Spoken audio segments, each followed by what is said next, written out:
3 days. That's all it took for the world's power structure to crack. A nuclear supercarrier entered a contested sea to send a message. America still runs this. But then North Korea fired back. Not with weapons, with a missile that proved the message didn't land.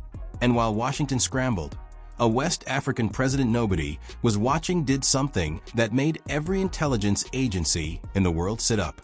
He walked into Tehran and flipped the script entirely. He didn't fight American power.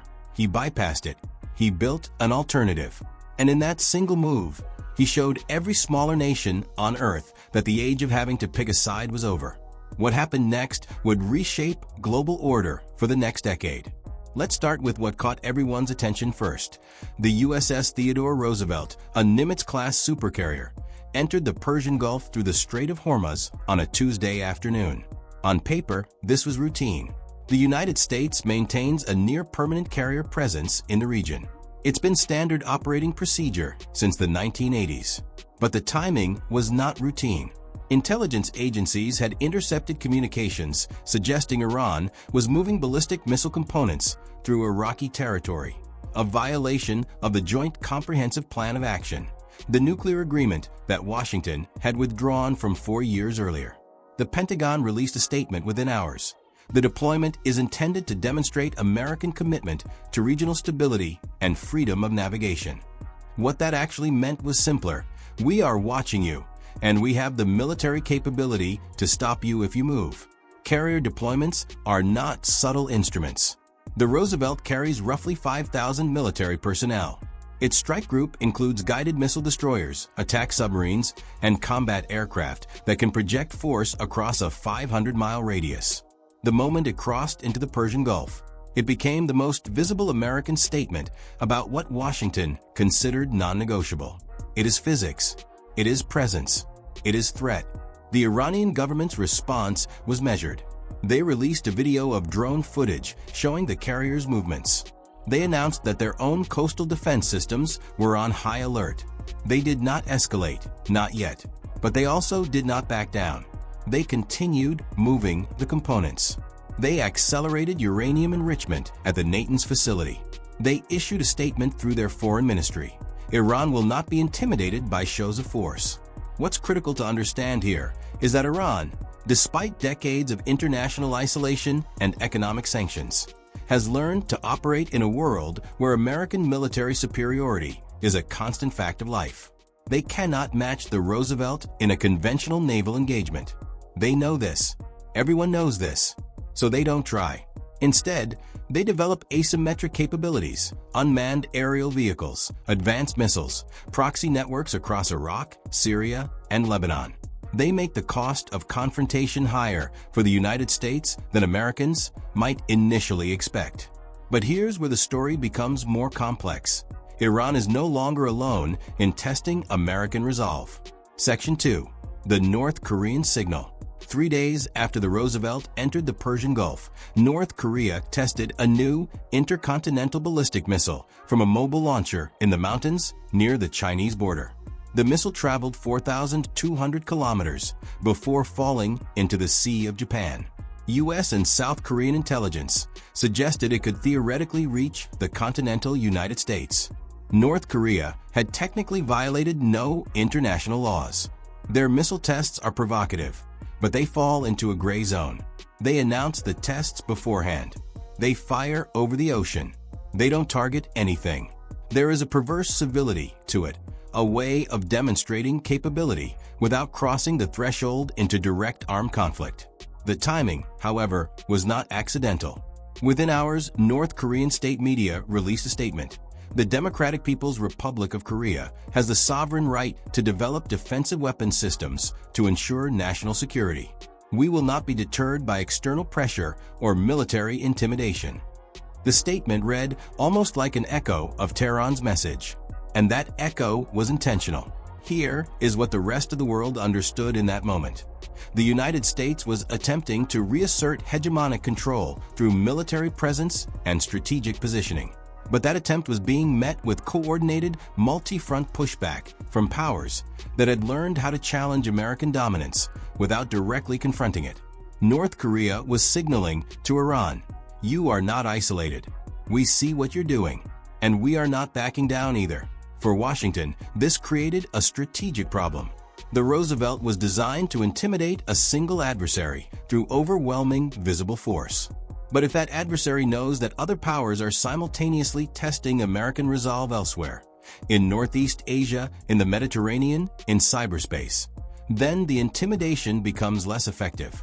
The message gets muddled. American attention becomes divided. This is asymmetric strategy at its most sophisticated. Not trying to win a war, but making the prospect of war so costly and complicated that the dominant power opts for negotiation instead. But the real shock came from somewhere nobody expected. Ibrahim Traoré is not a household name in Western media. He is the military leader of Burkina Faso, a West African nation of roughly 23 million people, landlocked, economically fragile, and for decades dependent on French colonial structures and American security partnerships. Burkina Faso sits at the intersection of the Sahel, a zone of expanding Islamic militant groups, competing great power interests and resources that everyone wants, but nobody seems willing to develop peacefully. For years, Burkina Faso followed the expected script. French military advisors trained Burkinabe forces. American aid flowed in. The government signed counter-terrorism agreements with Washington. But none of it stopped the violence. If anything, the violence accelerated. Islamic State affiliates controlled territory. Thousands of civilians were displaced. The security situation deteriorated every year despite Western military involvement. In this context, Traoré made a calculation. If Western military and economic partnerships were not delivering security or stability, why maintain them? Why accept the political strings attached, the demands for democratic reforms, the pressure to respect Western-defined human rights standards, the economic conditions that favored Western companies and investors?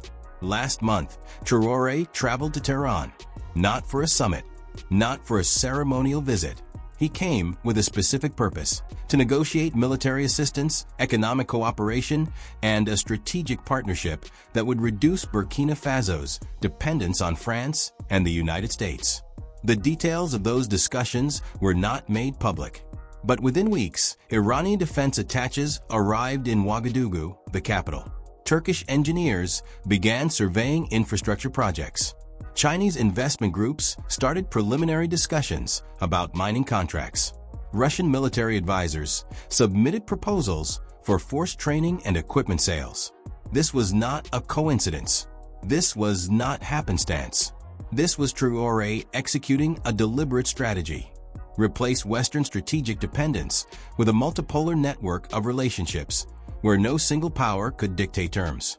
The French government issued a statement expressing concern about foreign interference in West African affairs. The United States called for dialogue and warned against hasty decisions that might undermine regional stability.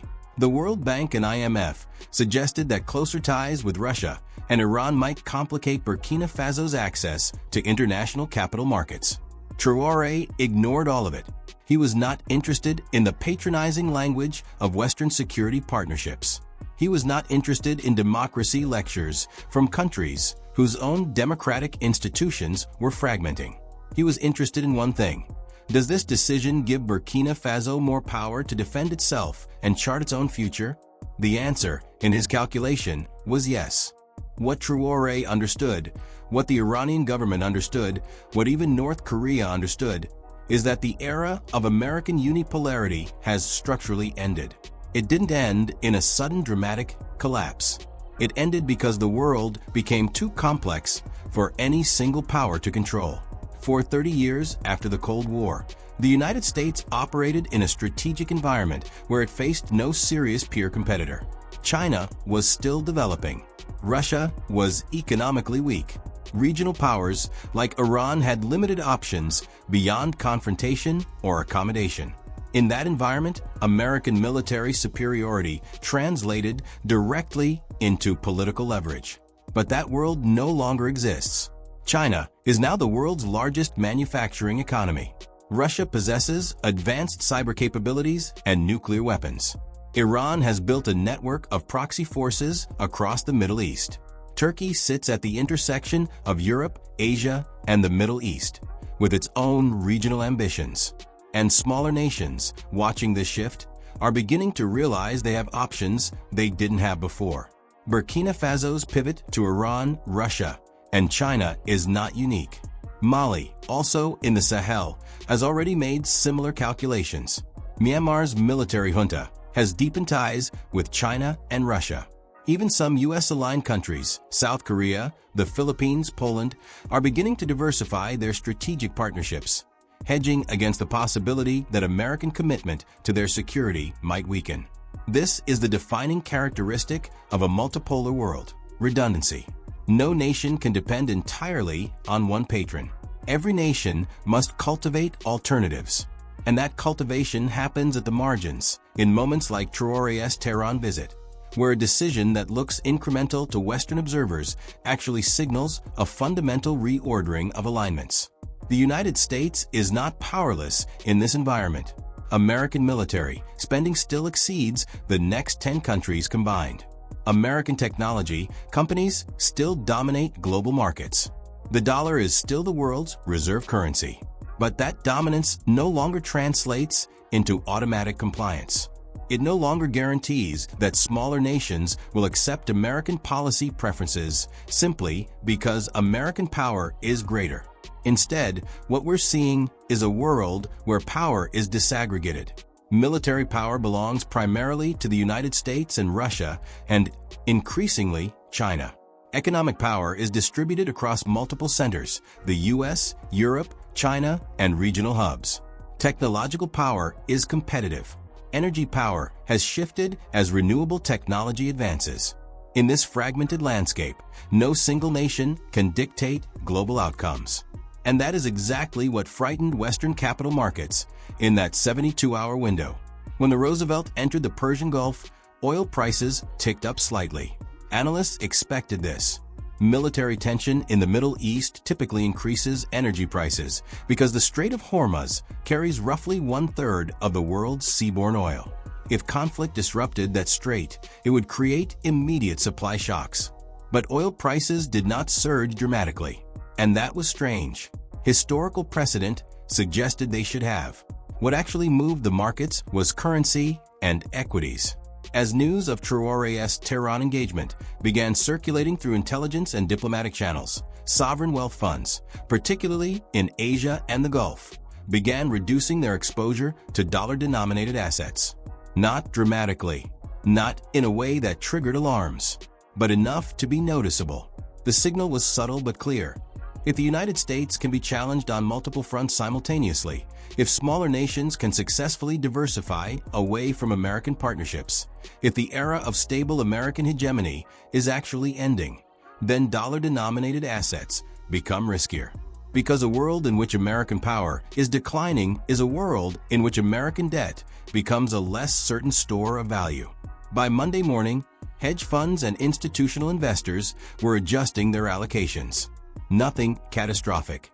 No bank runs. No crashes. But a measurable shift in the distribution of global capital. Money flowing toward assets denominated in currencies controlled by rising powers. Away from assets that depended on American stability. This is how great power transitions actually happen in the modern world. Not through dramatic military clashes. Not through dramatic geopolitical theater. Through tiny, incremental shifts in how capital flows, how risks are priced, how institutions hedge against uncertainty. The Roosevelt, the North Korean missile test, and Traoré's Tehran visit were not the cause of this shift. They were the symptom. They were visible evidence that the underlying structure of global power had already begun to change. The markets were simply recognizing that change and adjusting accordingly. In West Africa. The implications are immediate and tangible. If Burkina Faso successfully diversifies its security partnerships, it creates a precedent. Other Sahel nations, Mali, Niger, Guinea, are watching. They are calculating whether their own circumstances might benefit from similar pivots. Over the next 2 years, expect to see more African nations exploring security partnerships with Russia, Iran, Turkey, and China. Not because these partnerships are inherently superior, but because they offer negotiating leverage. They offer alternatives. They offer a way to assert sovereignty in a world where Western leverage has weakened. For France, this is particularly significant. France has maintained deep security and economic ties across West Africa since colonization. French troops are present in multiple countries. French companies control important economic sectors. French is the official language in many of these states. But French power is relatively diminished compared to American power. If West African nations begin to diversify away from French security structures, France's influence in the region diminishes dramatically. In the Middle East, the implications are more complex. Iran, having endured decades of sanctions and isolation, suddenly finds itself at the center of a multipolar strategy.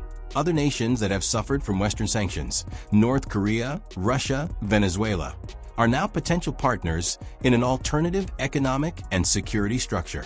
This doesn't automatically produce a functional coalition. These nations have different interests, different capabilities, different vulnerabilities, but they share a common interest: reducing dependence on Western-controlled institutions and Western-defined rules. Turkey deserves particular attention. Turkey sits at a crossroads. It is a NATO member, but it has increasingly pursued independent foreign policy. It has bought Russian air defense systems in defiance of American pressure. It has maintained its own military operations in Syria without American approval. Turkey is hedging. It is signaling to Washington that Turkish security cannot be taken for granted. And if Turkey, a NATO member, is hedging, then the Atlantic Alliance itself becomes less cohesive. In Northeast Asia, the implications are strategic calculus. North Korea's missile test was, in part, a signal to South Korea. What happens if American commitment to South Korean security weakens? What if the United States, facing multipolar challenges on multiple continents, cannot deploy the same resources to the Pacific that it has historically deployed?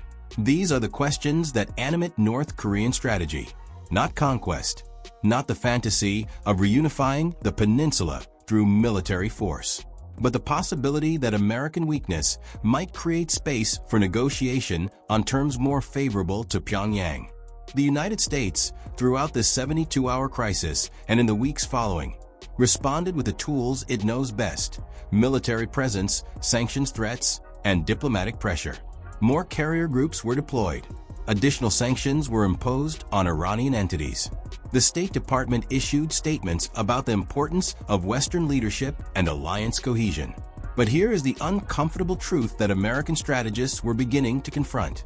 These tools are less effective now than they were 20 years ago. Military presence is impressive when an adversary cannot credibly challenge it. But if that adversary knows that other powers are simultaneously challenging American resolve elsewhere, the psychological impact of military presence diminishes. Sanctions are punishing when the adversary has no alternative markets. But if that adversary has access to Chinese capital, Russian expertise, and Turkish trade routes, then sanctions become merely painful irritants rather than strategic weapons. And diplomatic pressure only works if the other side wants something from you. Traoré had already decided that Western partnerships were not delivering what Burkina Faso needed. So Western statements about democratic norms and human rights became irrelevant. They were not incentives. They were not threats. They were simply noise. This is the fundamental challenge facing American policymakers. The toolkit that worked for 30 years is becoming obsolete. The world has developed alternatives, and those alternatives are not dramatically inferior. They are not perfect, but they are sufficient, and sufficient is enough to break American hegemony.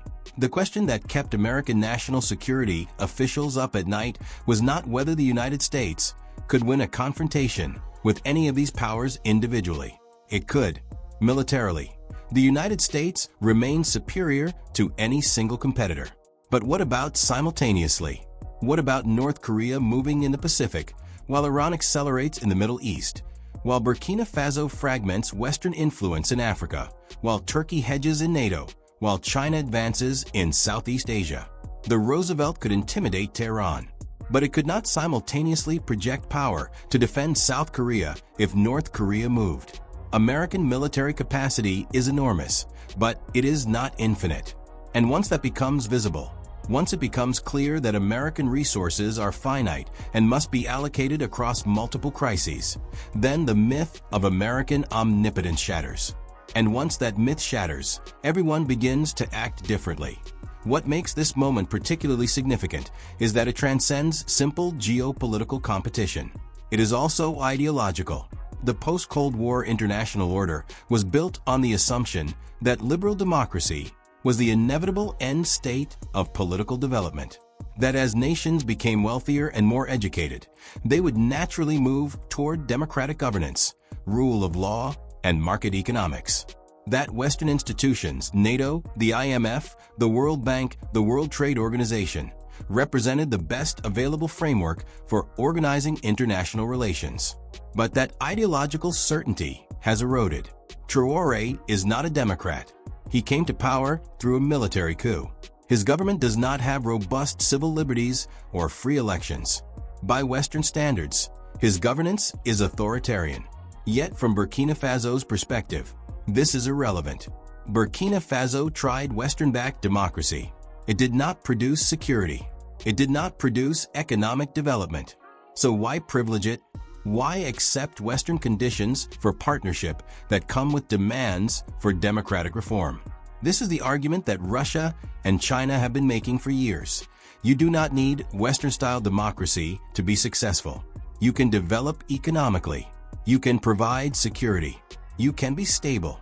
And you can do it on your own terms, without accepting Western values or Western institutional frameworks. For decades, this argument seemed fringe, even quaint. The West had won the Cold War. Liberal democracy was ascendant. History, as Francis Fukuyama wrote, had ended. But history did not end. It just became harder to predict. And now, in places like Burkina Faso, the Chinese and Russian argument is becoming more persuasive. Not because authoritarianism is intrinsically appealing, but because Western alternatives are not delivering. Is this a strategic move or the start of a larger shift? The question matters because if Burkina Faso is simply a one-off opportunistic pivot, it is manageable.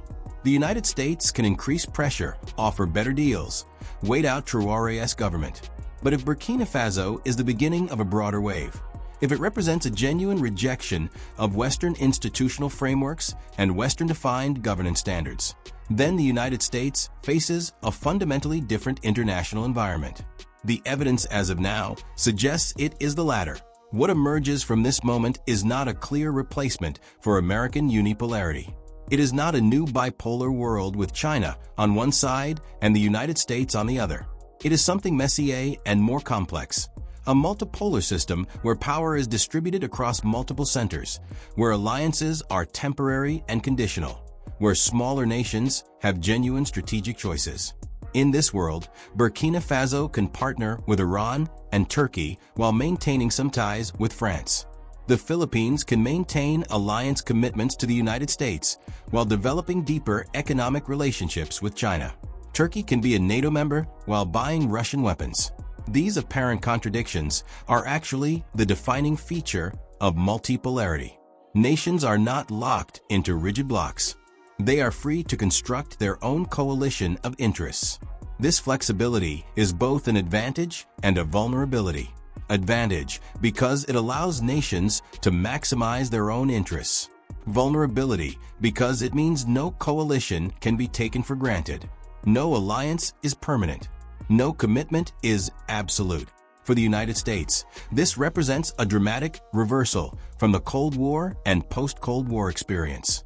The United States became accustomed to alliance partners who viewed American security guarantees as the foundational bedrock of their own security, who accepted American leadership almost as a given, who structured their foreign policies around the assumption that American power would remain dominant indefinitely.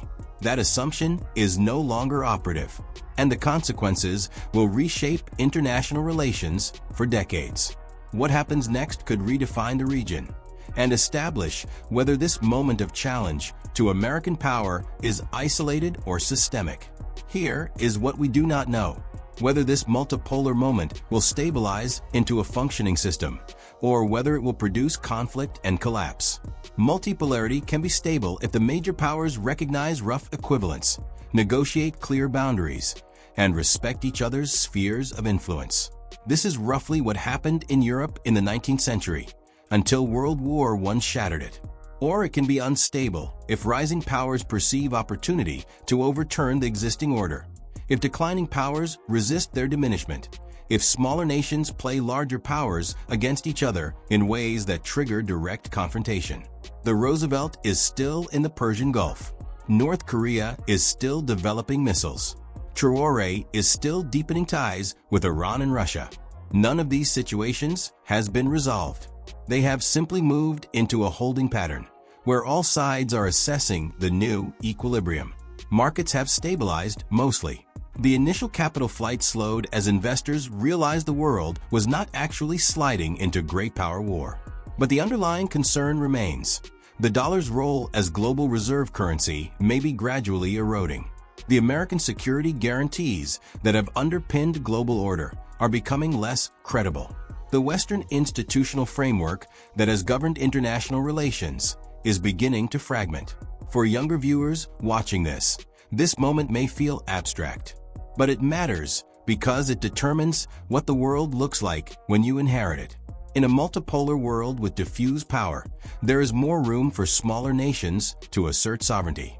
But there is also more risk of conflict, more volatility, more uncertainty.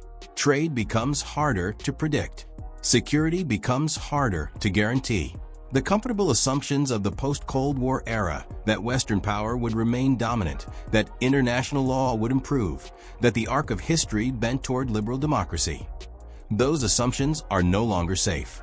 The generation that comes of age in the next 10 years will experience a fundamentally different international system. Whether that is better or worse depends on how the major powers navigate the transition. And based on what happened in that 72-hour window, when a carrier, a missile, and a presidential visit signaled that the old rules no longer apply, the navigation will be difficult. The Roosevelt will eventually leave the Persian Gulf. The crisis with Iran will be managed or escalate, depending on calculations we cannot fully predict. Burkina Faso will either consolidate its multipolar strategy or be pressured back into Western alignment. North Korea will continue testing missiles, incrementally advancing its capabilities. But the fundamental shift that these events revealed, the fracturing of American hegemony and the emergence of genuine multipolarity, that shift is not reversible. The world has seen that alternatives exist. Smaller nations have discovered they have leverage. Rising powers have recognized that the era of American dominance is over. What this means for global stability, for your future, for the architecture of international power, that story is still being written. But it began being written in that 72-hour window when military presence, missile tests, and diplomatic pivots revealed that the era of uncontested American power has ended. The question now is what replaces it, and whether we will like the answer.